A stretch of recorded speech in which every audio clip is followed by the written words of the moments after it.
Reach out, oh, with Ray and Steve. Reach out, with Ray and Steve.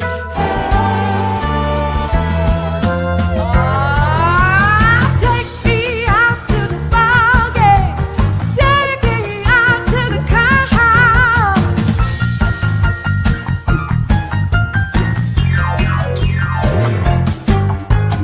Root for the home team. If they don't win, it's a shame.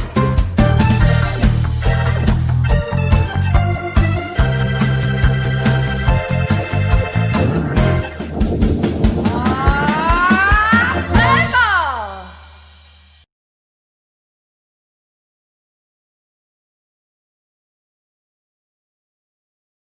This is Robby Robinson. I'm coming to you from Nashville, Tennessee.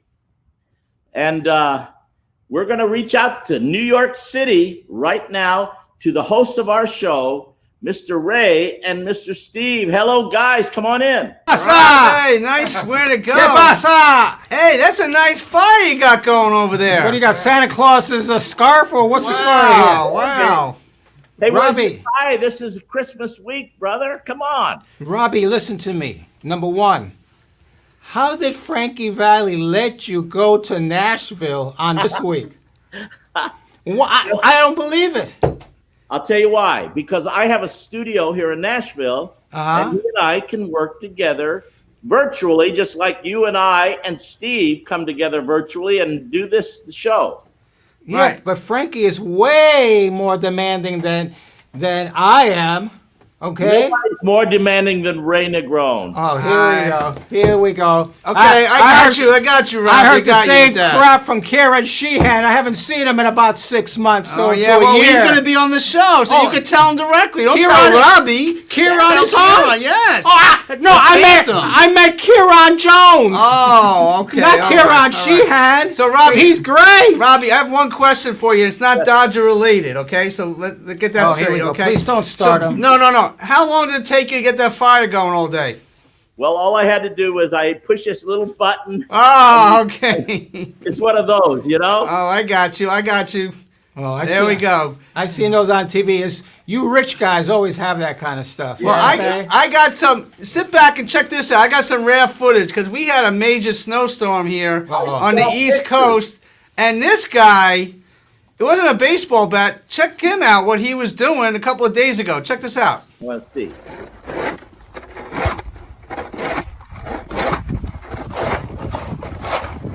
I mean, that's pretty cool. Good job. It was Good bad. job. Oh, it was horrible.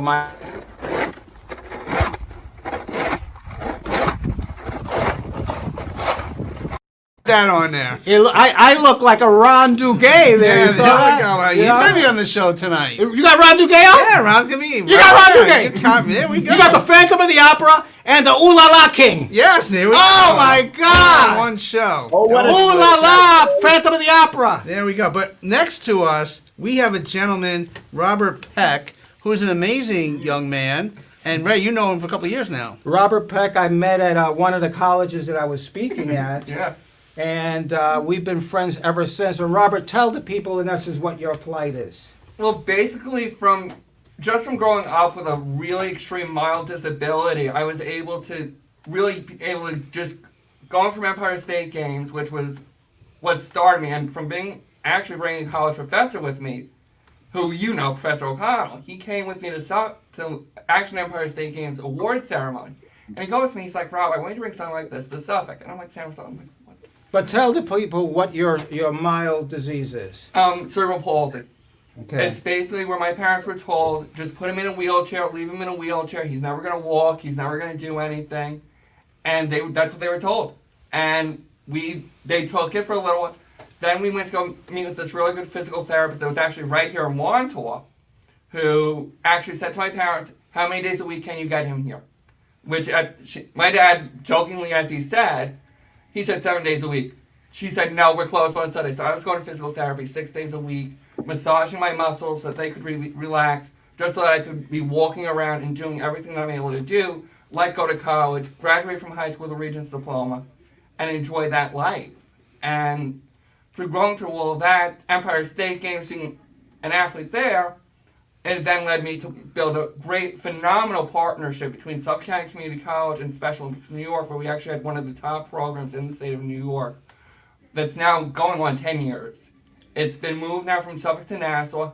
Besides just that, we were able to a whole unified program at my high school where I graduated from, where we literally had those with special needs and those without special needs actually interacting with one another and hanging out. It was emotionally draining, and then just not from that, we also had what we call Champion Abilities of United Cerebral Palsy of Long Island, which is just such an incredible organization. The artwork in that organization that comes in and out is just so beautiful. And some of them can't even use their hands, so they actually use their mouths to paint with. The artwork is incredible. I think it blows my mind every time I see it, and that's what led me there. And through that, from a singing program from members of my church, we bring singers in, and they all sing together. And just from that, then we develop Champion Abilities, where we actually have them actually playing volleyball. They actually all do volleyball from wheelchairs. We bring in the staff. They're playing volleyball right now. And one of my biggest things right now is to get these guys where we can actually have everyone go in, have fun with them, hanging out with them, really just showing them that just because they have any kind of disability, don't treat them any differently. Let them bring them all in so they can all be included and just feel like what it likes to be a normal human being. Well, this guy here, let me tell you, he's a pusher. He doesn't sit back. He doesn't lay back. And you know how he got to this show? He calls me up and he says, "Hey, I'm going on your show." I said, "But I didn't even ask you." I said, "I'm not waiting for you to ask. I'm just letting you know I'm going to be on the show." And so I said, "Okay, you can be on next Monday's show," which was 2 Mondays ago. So I said, "Listen, we got too many guests. I'm not going to be able to use you." So you know what he did? As I'm getting into my car outside, he's right there. He pushes me against the car. He grabs my collar, which is why I'm not wearing a tie today. And he says, "If I'm not on Monday's show, I'm going to beat the living hell out of you." Wow. And so I said, "You're on the show." You understand? So, a guy who's in the Olympics and all that, I don't care if it's special or not. If it's special, he's going to give me a real ass whipping. So I got to be careful. I can't even curse, but he made me curse. You already cursed. So No, but he made me do it. I'm sure he tweaked that story a little bit, right? I didn't tweak anything. I'm just up by this guy over here. No, Robin, I know what's going on. I know. But Rob, I have a question Yeah. for you. What gave you the passion to do what you do to help so many people? Basically, from the very first time that I'd ever done something like this was when I went to Empire State Games for the Physically Challenged. That was really, and that program has since died down. Doesn't reach out, there's not a lot of, and because, unfortunately, New York State, a lot of the funding was cut for it. So it's the biggest hurt for them is they now have about 1,900 athletes that go.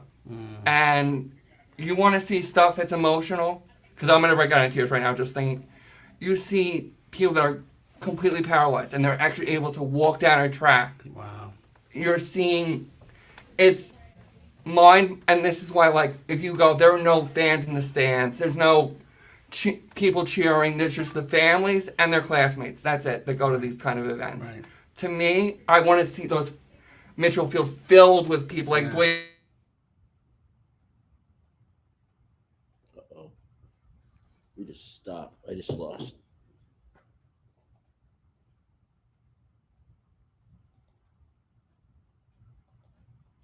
My thing just froze.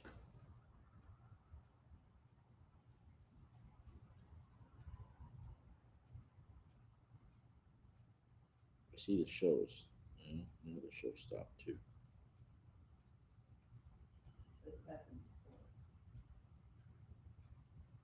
It's frozen.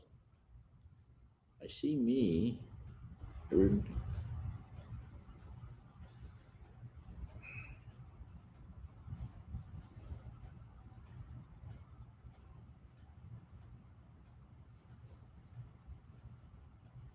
Okay, reach out with Ray and Steve.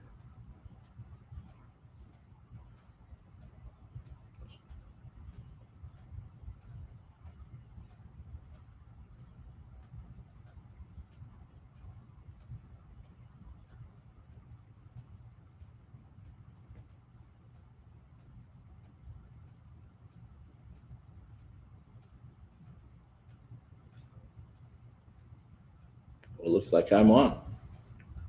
Well, it looks like there were some technical difficulties with New York City. I don't know if it's too much snow or too much rain and grown drama, but it looks like I'm on. I can't really tell, but it looks like I'm live here. So I'm going to proceed because as I see myself on the phone, it looks like this is Reach Out with Ray and Steve. Without Ray and Steve. Okay. We're back. Yeah. So, Robert, you were talking about filling the stands. Why is that important for you right now? Because right now I want to be able to see what all these athletes experienced when I was there. I want them to see, just to see a people. This way so they know that they don't feel forgotten. They're not feeling like, oh, no one gives us the same attention. Let them feel how Derek Jeter felt whenever he was hitting a home run at Yankee Field, at Yankee Stadium, or something like that, where they feel like, whoa, we're on that same level. And these athletes have such hearts of gold. Like, when they would see me up at Lindenhurst, they're like, how come you're not here all the time? And I tell them, I was once asked the most hardest question before, of someone with more moderate CP, how come no one wants to hang out with us? Right. I didn't even have an answer for it. I was actually sitting there and I'm like, how can I answer this question? It's literally the most toughest question I've ever been asked in my life. Like, how come no one wants to come and hang out with us? How come no one wants to spend time with us? Right. And that's why, like, I want so many people to go to UCP, go and hang out with them when you're able to, and spend the day with them. Get to know these individuals. Get to know everyone up there. And listen, that's why, and I said, I wanted you here today because I wanted for Ron Duguay, who was a great athlete, a wonderful athlete, and I mean he electrified. I mean he was like he took away some of Reggie Jackson's thunder when he was on that. You know what I'm saying? And you know what? Even though he was classified a pretty boy, you know, he backed up his thing. Well, he knew how to, in essence, put his gloves down and go to, if we can't get along, get it on. You got something to show on that? Let's see a little action from Ron Duguay back in the day. Let's check him out. What you're talking about, Ray. Duguay and Gillies going at it along the right boards. And play is finally whistled, stopped. There you see Duguay and Clark Gillies. Duguay is no match for big Clark Gillies. It's a tough guy to go against. One of the toughest in the... I mean, Ron Duguay, what's up? Welcome to the show, brother. Welcome. Hi, good to be on the show. Sure, you had to pick a fight with Clark Gillies, right? Well, that whole Islander thing back then. Talk about that rivalry real quick, because we were in Long Island here. They want to know about your point of view. Well, it was probably the rivalry I enjoyed the most because it was more civil compared to going against Boston, going against Philadelphia, where it was a lot of fights would break out of real hate. Where if you got in the fight against the Islanders, it was more of a compete level where you're grinding and trying to beat each other. But it wasn't so much hate. We enjoyed I guess both teams were so close as far as space, and the fans were so intense that plus the Islanders had a lot of good hockey players. When you look at Boston, when you look at Trottier, Gillies, and all those guys, they had good hockey players. So it was generally good hockey that was being played on the ice. And then what really made the rivalry were the fans. So we go to the Coliseum, you go back at the Garden. I mean, it was so loud and exciting that it made it fun for us to be on the ice. We wanted to beat each other really bad. And my memory goes back to '79 when they were the favorites to win the Stanley Cup that year. And we upset them in the conference finals, and then we went on to play against Montreal. That made them really angry because then they went on to win 4 Stanley Cups. But I've always appreciated playing against those guys, and to this day, I'm friends with Clark Gillies, Bobby Nystrom, Bossy, Trottier, all those guys, Bobby Bourne. We've all become friends, and so it wasn't the same as it was against Philadelphia. Right. Well, you had an excellent career in 1976. You were the 3rd overall pick for the Winnipeg Jets, and then in 77, 13th overall pick for the Rangers. That's pretty good. So when you were young, your hockey was in your blood. Yeah, well, I was when I think back of my young career as a young man in Canada, I knew early on that I was blessed with a nice gift of being able to play hockey. There's the skill set and there's the size set. So I was big enough, strong enough that I took advantage of my size and strength. And early on, at the age of 15, I became an underage playing at the major junior level, which is the highest level of amateur hockey in the world. So I went and played as an underage. And then by the time I was 17, I had a pretty good idea that I was going to be good enough to play in the NHL. So I was drafted in the first round. That was 4 years of amateur hockey that built up into being a first-round pick. And then, of course, it was the New York Rangers. And my mindset, my body type was very suited to go to New York. A lot of guys would be scared and afraid of Madison Square Garden, wear the Ranger jersey and all that comes with it. But I embraced it all. It brought the best out of me. I was not afraid at all. I can remember first stepping on the ice, and then I was going 100 miles an hour. And right away, I experienced the roar of 18,000 people or 19,000 people. And I thought, wow, I'm going to love it here. So from day one, I created something for myself. I worked hard, and I got rewarded for it.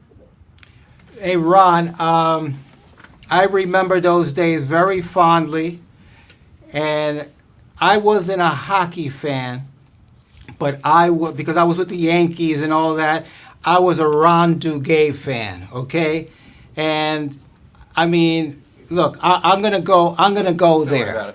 I'm gonna go there, and I'm gonna say, I used to love to go to Orin and Oretzky's, okay? And the best part of Orin and Oretzky's is that Ron Duguay was gonna have a flock of models surrounding him, and you know what? If one of them fell off, I might have a shot at one. You know what I'm saying?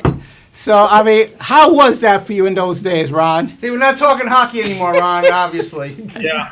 Well, it all started it starts with your work. Like you asked Reggie Jackson, he got very popular. It starts with your work. You got to be successful. So I put the work in on the ice, scored some goals, and by the time you get off the ice, doors open to you. And my first door that was open to me was Studio 54. 1977, I was there when Studio opened, and I was, I'm a small town guy from Sudbury, Ontario, Canada, and I kind of it was either you're going to be afraid of that place or you're going to have fun. And for me, I was greeted so well that and next thing you know, you're meeting all these celebrities, and one thing leads to another, and 2 or 3 years of doing well elevated my status. I'm hanging out with Reggie Jackson, and yes, you mentioned a few ladies. That was kind of all part of it. My good friend, who was actually my wingman, was Johnny McEnroe. Okay. So Johnny and I met, and I think it was 78 we met, and then we hung out together a lot. So I took advantage of all that New York has to offer, especially back then. Yeah. I managed to stay out of trouble. I had my fun, stayed out of trouble. I did my job on the ice, and for every month that I was in New York, I could probably write a book. And Orin and Oretzky's was one of our favorite restaurants to go. We were treated well there. And so for me, it was always fun to meet another athlete from another sport. Reggie was always good to me. Well, Reggie did commercials, and you did a commercial too. And we're gonna take you back there. I'm sure you've seen this before. Hey! Ooh, la la, façon. What? Ooh, la la, façon. Who are those guys? Ooh, les jeans tout cachés. Ooh, les jambes habillées. Ooh, les jambes qui volent. Hey! Familiar! Ça sent. Ça sent. Ooh, la la, ça sent.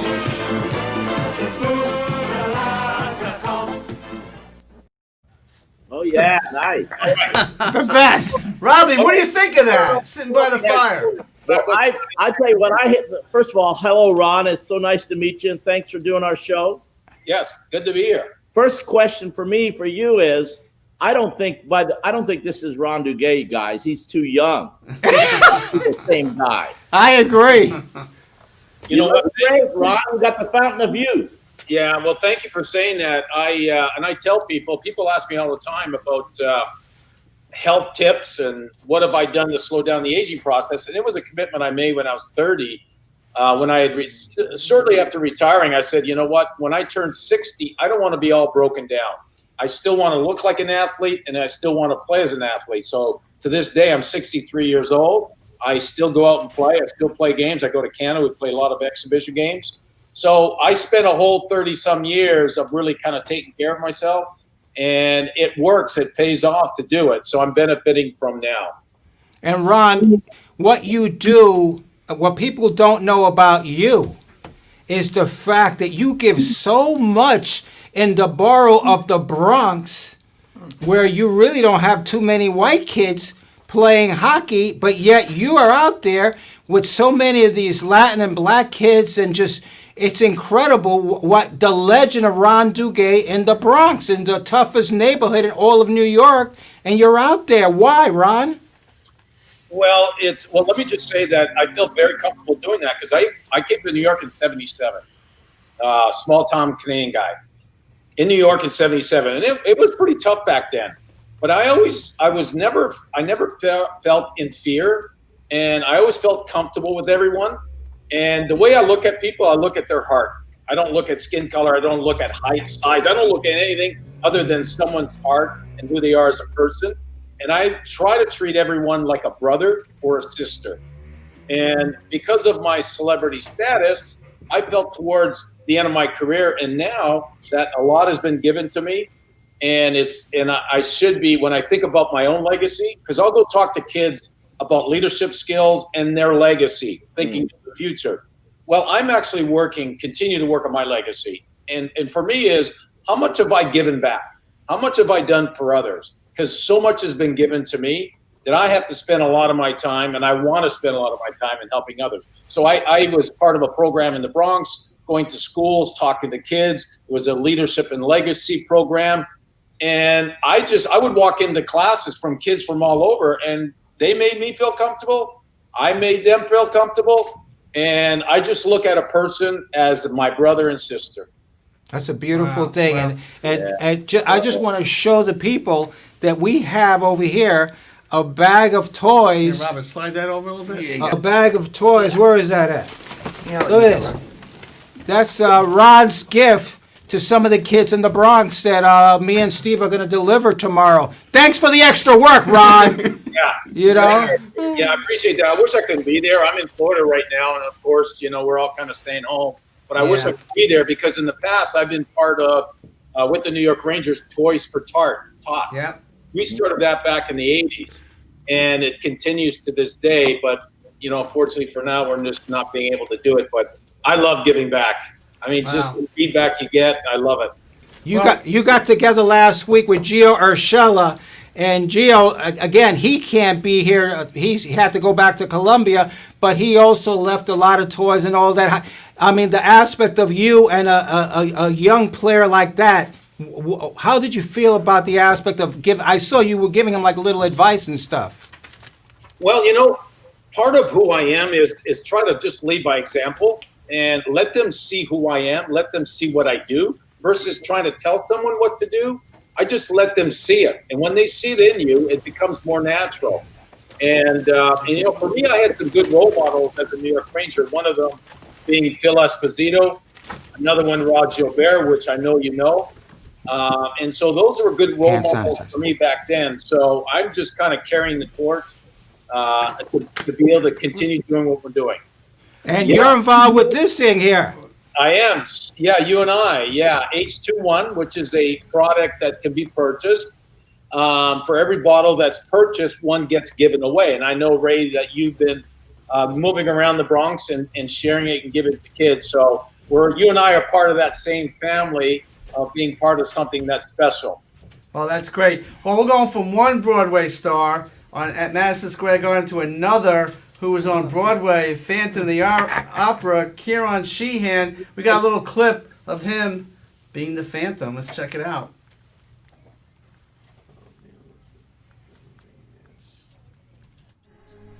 And listen to the music of the night. Close your eyes. Ciaran.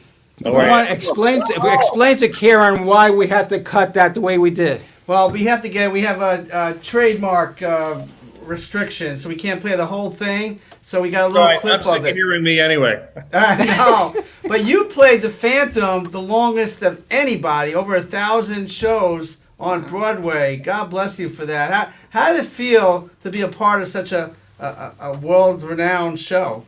Very blessed. In fact, I'm thrilled actually to listen to Ron because you're originally from Ontario, right? I am, yeah. Because I did Phantom in the city in New York at the Majestic, but then I went up to Toronto and did it at the Pantages for a couple of years as well. Oh, okay. So great in Canada. Appreciate the Canadians. You see a difference between Canadians and New Yorkers. Well, I don't want to get myself into trouble here, Ron, but No, let it go. up there, I thought, what are these people up to? Because they're too nice. But it turns out they were. Yeah. How'd you get that gig there, Ciaran?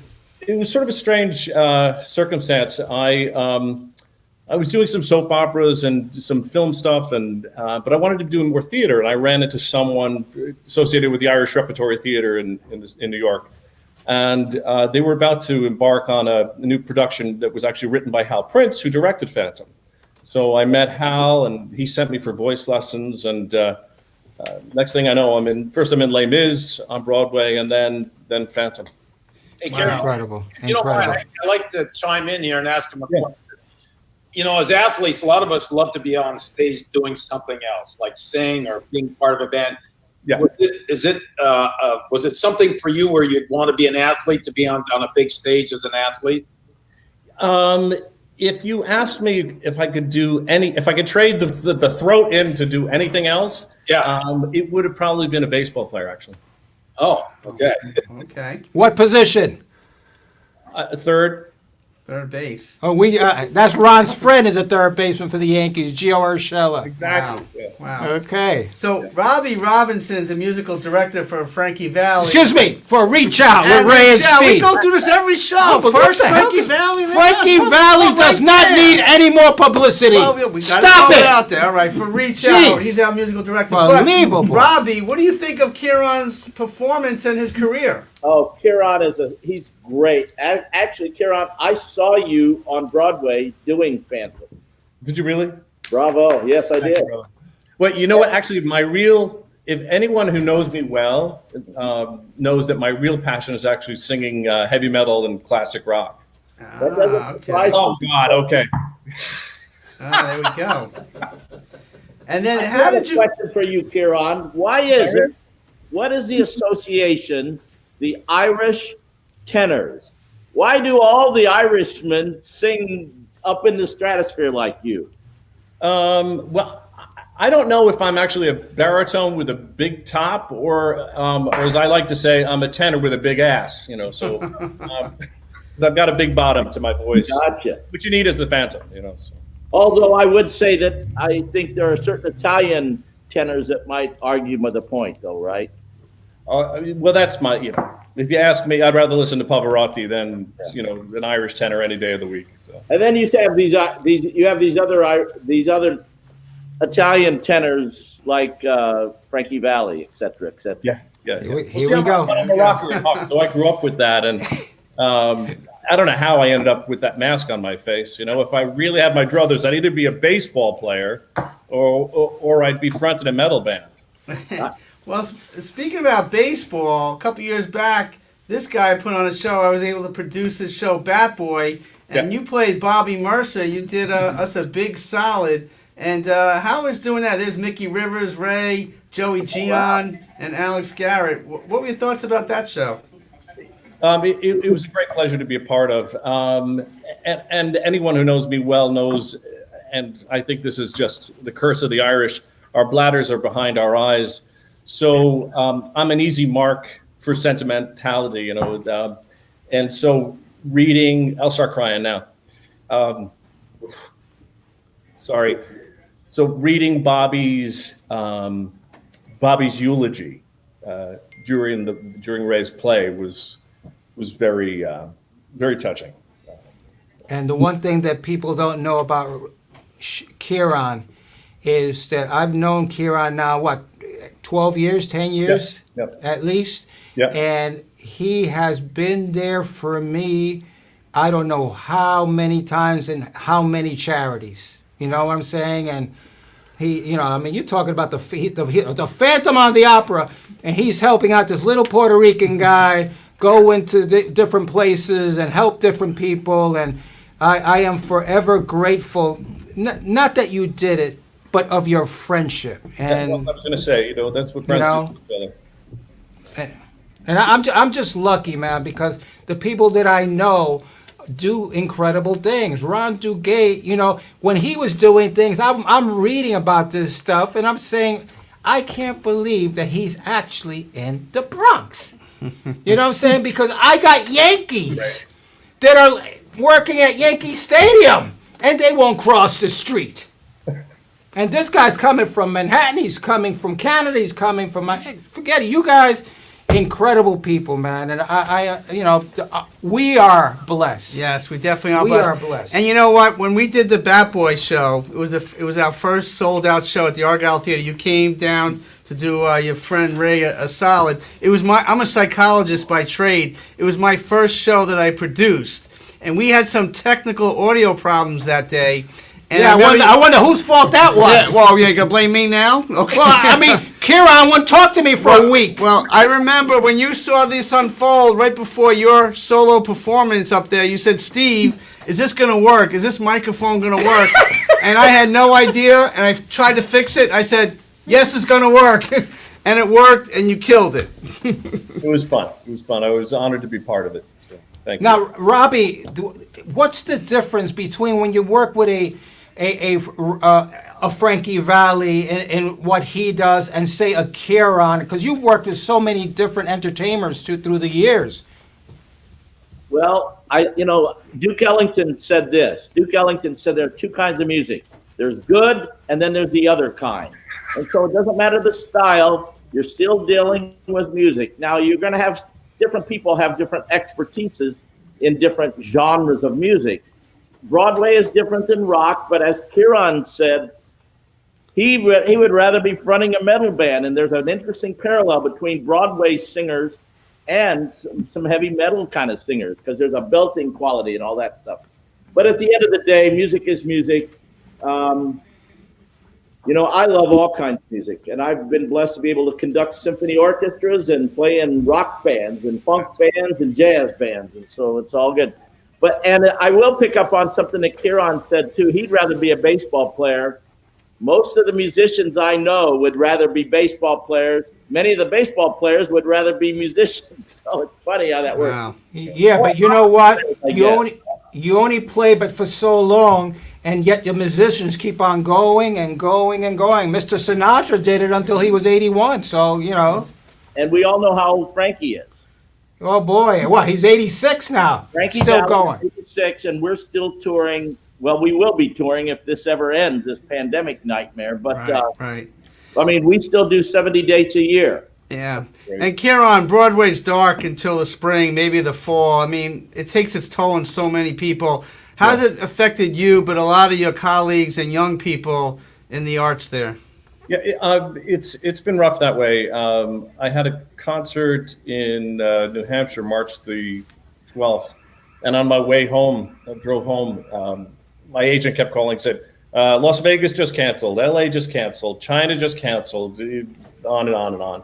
And so what I've been doing over the last year is I've been going around to hospitals, and actually Ray has been part of that as well. I've been singing for the nurses and doctors and staff during shift changes, and that's been rewarding. And I did a concert I guess 2 months ago with Joe Piscopo, but that's been kind of it.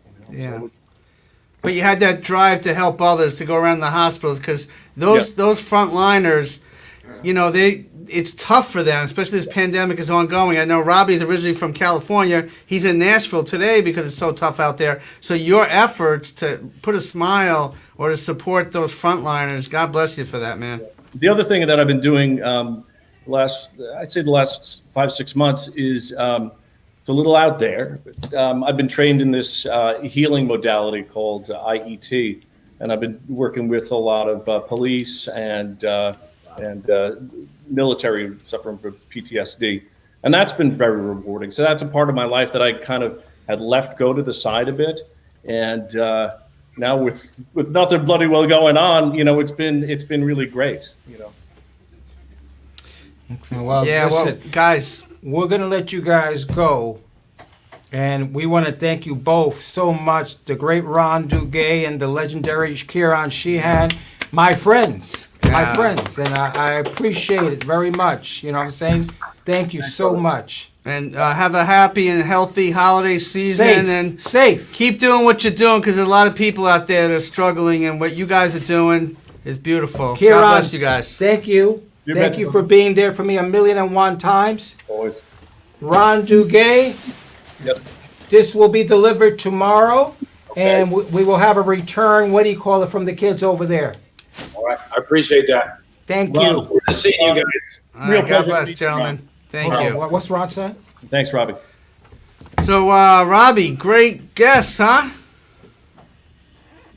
And that's what I love. Everybody here on the show, including your buddy next to you. But you should move. You should move the Bag. Move the toy bag. over. There you go. There we go. See, I'm gonna have to do Carmine's job too. Oh! Oh, Here we this go. place is getting... Hey, you know what? Let Carmine do that. You Oh worry about my the fire God. going behind you. The fire's going out there. Unbelievable.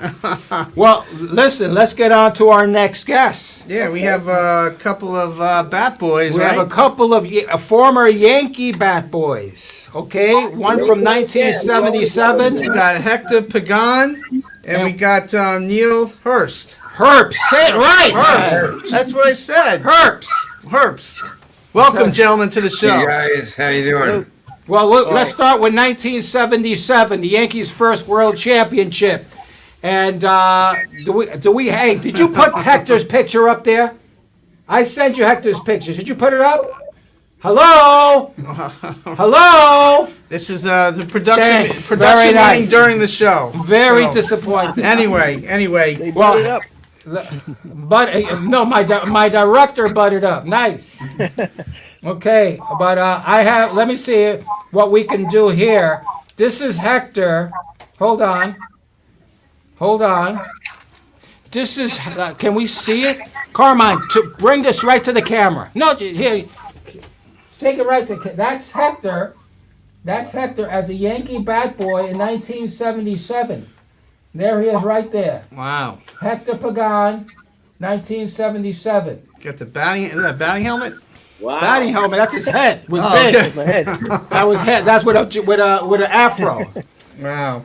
So Hector, great picture. So becoming a bat boy, how'd that unfold for you? Well, that gentleman sitting next to you. Okay. Wow.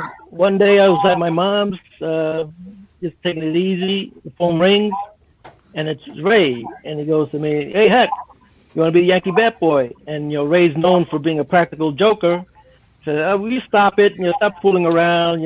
Said, "No, I am very serious. Get your butt in gear and get over to Yankee Stadium." And there I went. Wow. And, And how long were you a bat boy for? That season, That 1977. Wow, that's a great year to be a bat boy. I guess. It was. That was some year, because that same year they also had the All-Star game at Yankee Stadium as well. Yes. That's an incredible year to be a bat boy. But then you went Yeah. into a career 33 years in the state police, the DEA, right? Yep. I ended up with the state police in 1985 and stayed with them. And during that time, I got to work with the DEA and the task force halfway through my career. And you were involved with some of the biggest scenarios as far as that was concerned. Yeah, well, those were the days. Now, let me ask Did what you. it had to do. In those days, you would not really let me say anything about what you were doing. What can you tell us now, a little bit about what you were doing in some of the big cases? Give us just one. Well, the biggest case we did was we had an investigation into the Cali cartel back in those days, and those big time cocaine traffickers in New York City. And as you well know, the Cali cartel was known worldwide as one of the major traffickers of cocaine back in those days. Wow. Well, we have another bat boy that chimed in, Squeegee. He said that you had a better afro than this guy. That's a lie! Well, you check with Squeegee. That's a lie! You tell me, ask the question. Only Michael Jackson had a better one than me. Really? Only Michael. Wow. What the heck is wrong with you? I'm just saying what Squeegee said. I don't care what Squeegee. What the heck does Squeegee know? Well, he's with Derek Jeter, a ball-headed shortstop. Wow. Well, we got Squeegee. We have Squeegee has ball-headed Yankee guy. Well, Neil, save us here. How'd you become a bat boy? When were you a bat boy? I was a bat boy in '78, and I was working in a restaurant, and I happened to be bussing a table, and someone came next to me and knocked into me, and the glass broke and dropped all over the table.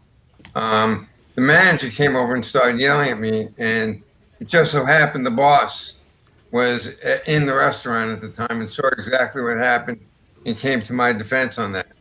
And then Mr. Steinbrenner asked me if I wanted to become a New York Yankee bat boy. And from that point on, that's when I became a 1978 New York Yankee bat boy. Ironically, in 1978, and being a bat boy, I learned so much about what it takes to be a true Yankee.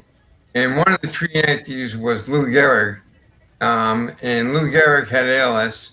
I believe it's 90 years. It's incredible. Well, I also, Yankee bat boy, have ALS as well. Wow. Just found out. And it's amazing to think about what a Yankee bat boy can get from being with the Yankees. It's a horrific disease, but I'm considered myself as the second luckiest man on earth. And the reason that is because I have a wonderful wife, I have great children, I have a great support system, and we're involved in pitchinforals.com. Once again, pitchinforals.com. What we're doing is we're going to raise $400 million to find a cure to help ALS and find a cure for ALS. So these poor people that run around this country that have nothing, because they have there's so many people that have ALS, but there's no way that there's enough funding to find a cure for ALS. Well, we're involved now. My wife said to me, Neil, why you? And then after she talked to me, she said, because you can get the message out. Wow. I've been working so close with ALS Foundation, pitchinforals.com. We're coming out with a promotion that's going to be so big. I don't know if everyone remembers the Ice Bucket Challenge, but we're doing something. We're doing something that's going to be just as big or bigger, and it's coming out in a couple of weeks. It's going to be called. It's called Pitching, and what's going to be involved with is people throwing a first pitch in their yards, whatever. It will be spectacular. People will be involved in putting together things that are going to be so demanding by ALS Major League Baseball, and it's going to raise millions and millions of dollars. So all I want to do is say that I'm considered the second luckiest man in the world. And Lou Gehrig, it's ironic. In today's day and age, Lou Gehrig stood for racial equality. And that's what that man stood for. Very, very impressed back then. And think about what we're going through now. Lou Gehrig was a special guy. 90 years later, we don't have a cure yet. So I thank you, Ray, and I thank everybody, Robby. This is wonderful, Steve. Very good to speak to everybody. Thank you, my brother. I appreciate you, and we'll get back to you in a minute. Another former Yankee bat boy. They used to say, Sparky Lyle once said, the next best thing to being a Yankee is to join the circus. Well, this is a guy who was a Yankee bat boy, and then after he finished being a bat boy, I think he went to work in the circus. This is Sam Carey. Sam, what's up? Way to go, Sam. Unmute yourself there, buddy. Sam, you have to unmute yourself. Unmute yourself. Can't hear Bad you. Wi-Fi. Well, we're having some technical problems. Leave and come back.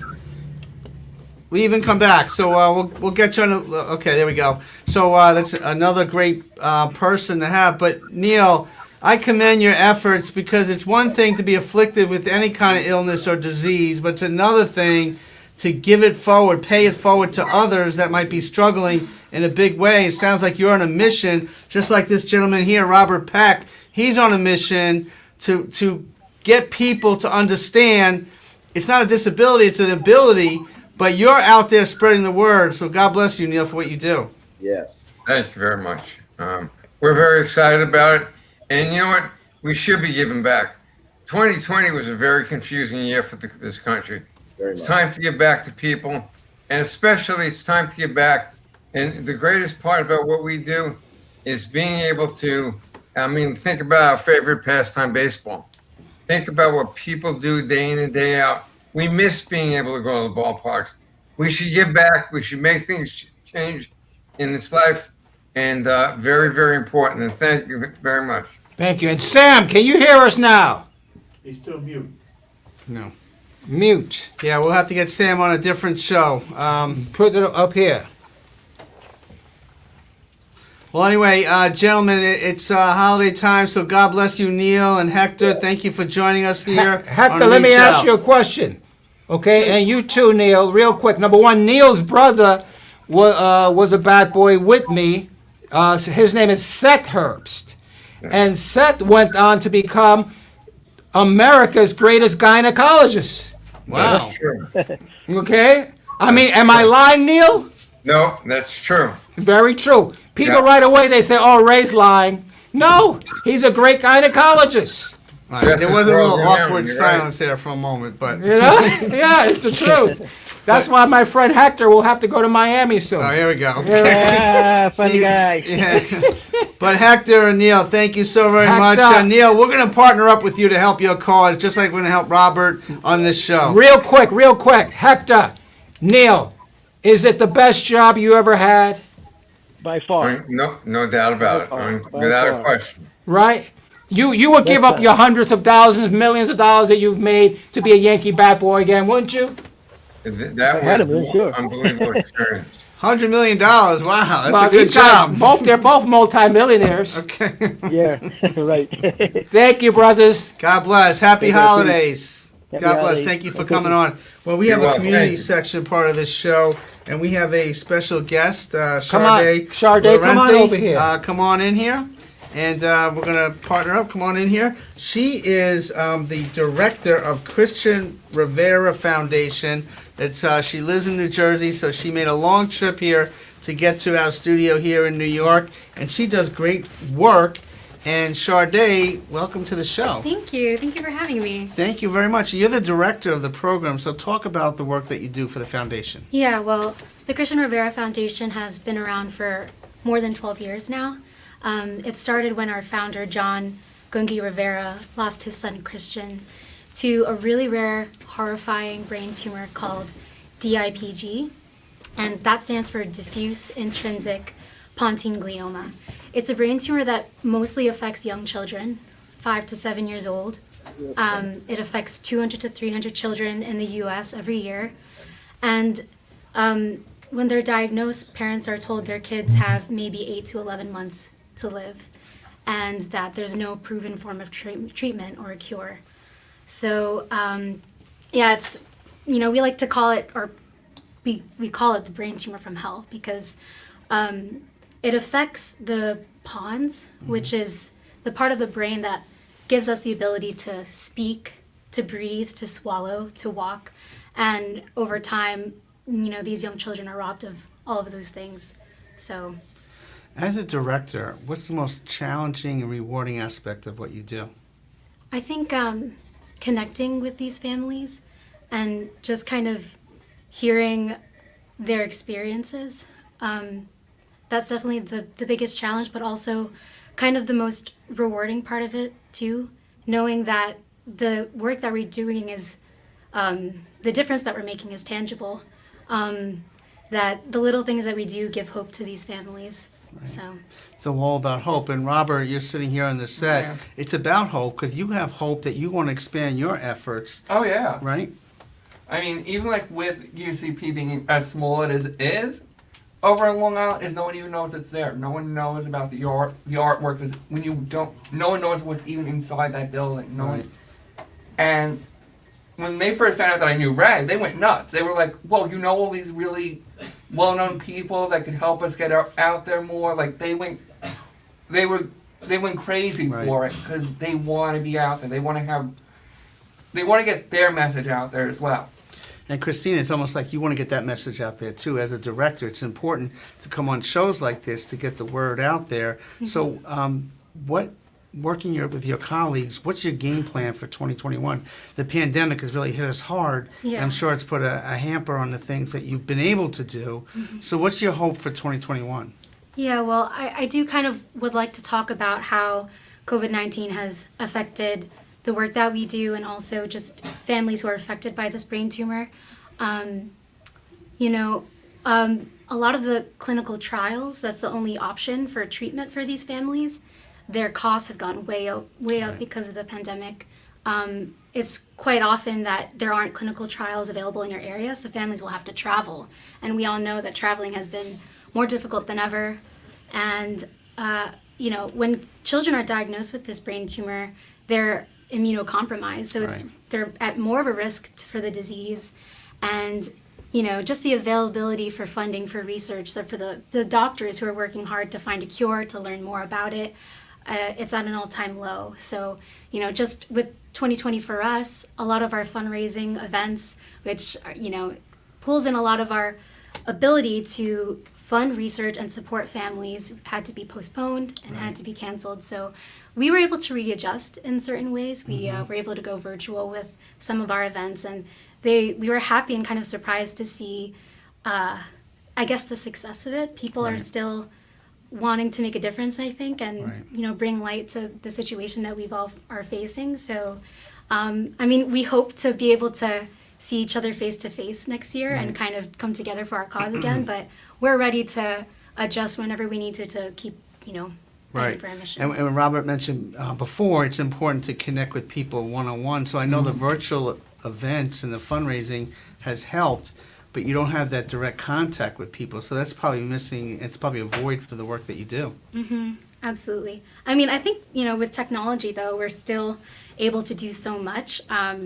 We can, connect with people all over the nation. And, there's been kind of ups and downs and pros and cons to the pandemic. I think that our online presence has grown because of, the obstacles that the pandemic has given us. But, it's given us the ability to connect with this family recently.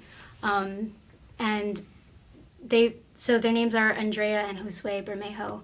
And their young son, Emiliano, he's just 2 years old, found out that he was diagnosed at the beginning of the pandemic. So in March or May. And obviously, I think that receiving a DIPG diagnosis is one of the toughest things anyone can ever experience. And imagine going through it in the middle of a pandemic. So they found us on Facebook. Oh, wow. And we connected with them over the phone. And 2 weeks later, we were able to fly them out to New York City to be treated by Dr. Mark Sedain on the clinical trial, which we sponsor.